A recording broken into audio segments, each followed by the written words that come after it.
Сау сәлемет жаттыңыздар ма барша туғандар, туысқандар, дос-жарандар.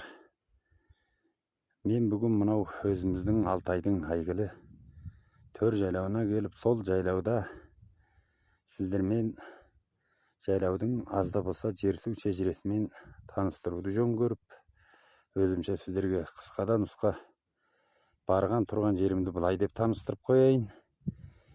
Мынау біздің Алтайдың әйгілі Буршын ауданының Жалдың үйі және Қанас екі ортасындағы мынау шығыс өңірде бұлт бүркеніп бұлтпен таласып жатқан әйгілі Емегейті деген жайлауы болады. Ал енді осы Емегейті жайлауының мынау астында жатқан көк алқап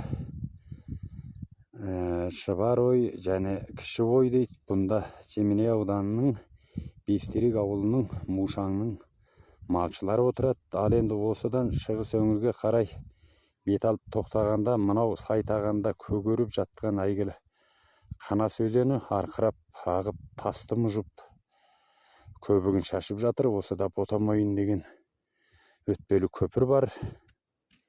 Ал енді осыдан шығысқа қарай қайта жылжып анау сайды құлдап Қанас өзені жөңкіле ағып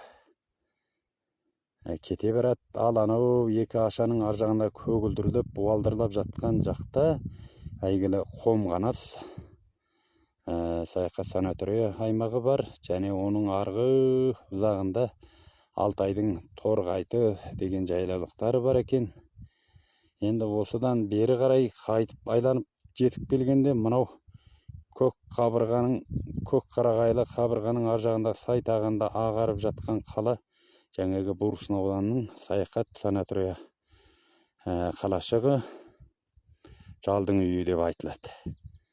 Ал енді осыдан қайтадан мынау оңтүстік өңірге қарай бет алып жүріп отырып, анау алаңқыда жатқан жолмен Буршын ауданына кетуге болады. Және Қалутон аэропортына және Қомғанасқа және басқалай әйгілі жайлаулықтарға кететін тарамша жолдармен таралып бөлініп жатады. Ал енді және де айланып отырып мынау Қарағайдың ар жағында жатқан үлкен Доңғыл тау Буршын ауданының Үштас деген әйгілі жайлаулығы бар. Бейсенбі би мекен еткен. Осыда Салқын шоқы деп айтылады. Және мына бергі бөктеріндегі анау алаңқының бер жағында көк қабырғадағы көк қарағай Қабай қаптал деп айтылады. Ал енді дәл осыдан мен енді кескінге түсіріп тұрған осы тау, міне осы қарағайлы беткей Жеменей ауданының Болбадай деген жайлауының Қаракелең деген жайлауы болып кетеді. Бұда Жеменей қалашығының Жеменей ауданы Жеменей қалашығының өктәбір малшылар отырады. Бұл менің әкемнің жайлауы, Ауғазының жайлауы, ұруы жастабын. Және де осылай батыс өңірге қарасаңыз, анау көз ұшында жатқан Көктау Қостық тауы деп айтылады. Осы Қостық тауының батыс өңірі Жеменей ауданының Уласты қалашығы, Уласты малшылары отырады. Және бергі шығыс қапталына жаңағы Жеменей ауданының Бестерек малшылары отырады. Ал енді осы Қостық тауын құлдап отырып қапталдап, осы мына арғы көрініп жатқан көк қапталда жаңағы өзіміздің Бестеректің малшылары отырады. Сонымен осындай төр жайлауға келіп, табиғат аясынан демалып, сіздерге азда болса жерсу шежіресінен өзімнің білгенімше бізді азда болса біраз түсінік жасап қойдым. Жалпы негізгі жақтан осылай деп таныстыра аламын.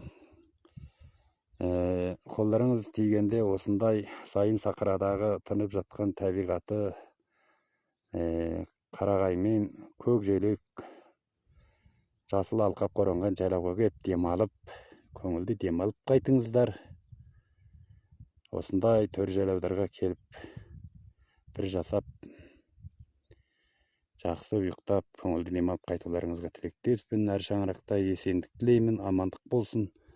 Менің қысқада нұсқа таныстырған кескінім осы арада соңына шығып, сөз соңына нүкте қоямын.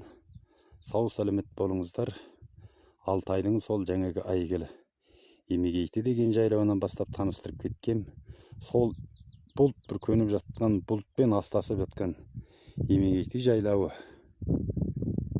Қайтып анау Қанастың басындағы Нарөркеш деген таулар